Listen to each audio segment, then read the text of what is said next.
Constance, Germany, a council was convened in the year 1415. Three significant things took place. Firstly, it was called to discuss the schism between the popes.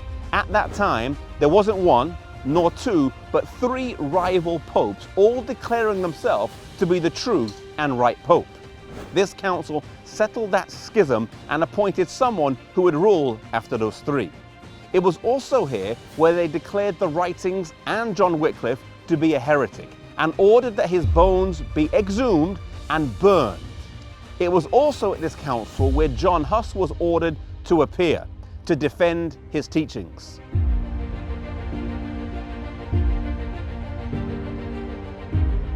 When Huss left for Constance, he said goodbye to his friends as if he wasn't going to see them again, even though he had a letter of safe passage from the emperor and the pope. Soon after arriving here in Constance, by order of the pope and the cardinals, he was thrust into prison. This building behind me, though today a nice hotel, was one of the places used to imprison John Huss whilst he was here in Constance.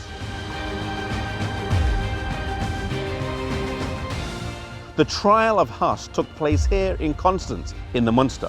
It is said that he sat on aisle 24. He was asked if he wanted to recant, to which he said he would prefer death over recantation. He was thrown back in prison and brought back here again, and the last time he spoke at the trial, he fixed his eyes on the emperor and said that he had traveled here under his own free will and under the public protection of the emperor sat here. It is said that when everyone's eyes turned on Sigismund, that his face turned crimson red.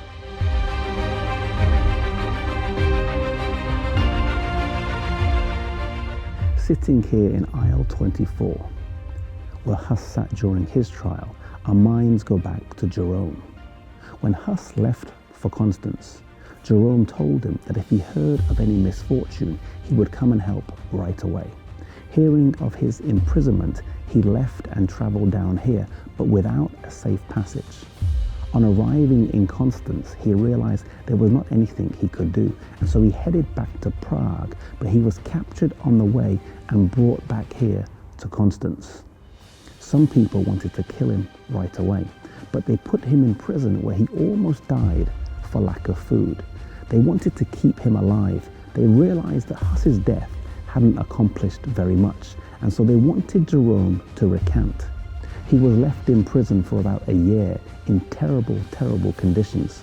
Suffering from doubt, he eventually renounced the teachings of Wycliffe, he renounced the teachings of Huss, and pledged to adhere to the Catholic faith. He went back to prison, but the council was not done with him, either wanting more blood or wanting a fuller and broader surrender of faith. They called him again, but this time he renounced his former recantation. He asked to address the House, and this was denied, but he remonstrated and was given the opportunity to speak.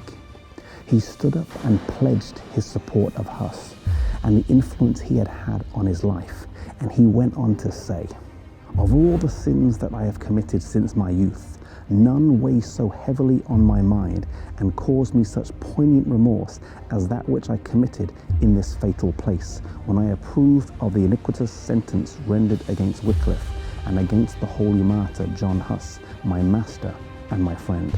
Yes, I confess it from my heart and declare with horror that I disgracefully quailed when through a dread of death I condemned their doctrines. I therefore supplicate Almighty God to pardon me my sins, and this one in particular, the most heinous of all."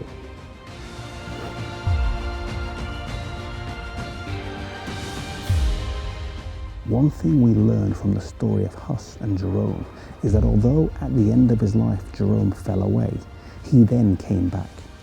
Maybe you have fallen away in your walk with the Lord. Maybe you've backslidden. Maybe you've done things that you wish you had never done. Jeronim was once strong in his faith and fell away, but at the very end, he came back. There's always time for us to come back to God. If you've fallen down, the most important thing is that you get back up and renew your acquaintance with the Lord. Maybe today If you've fallen away, you need to renew that acquaintance with God again.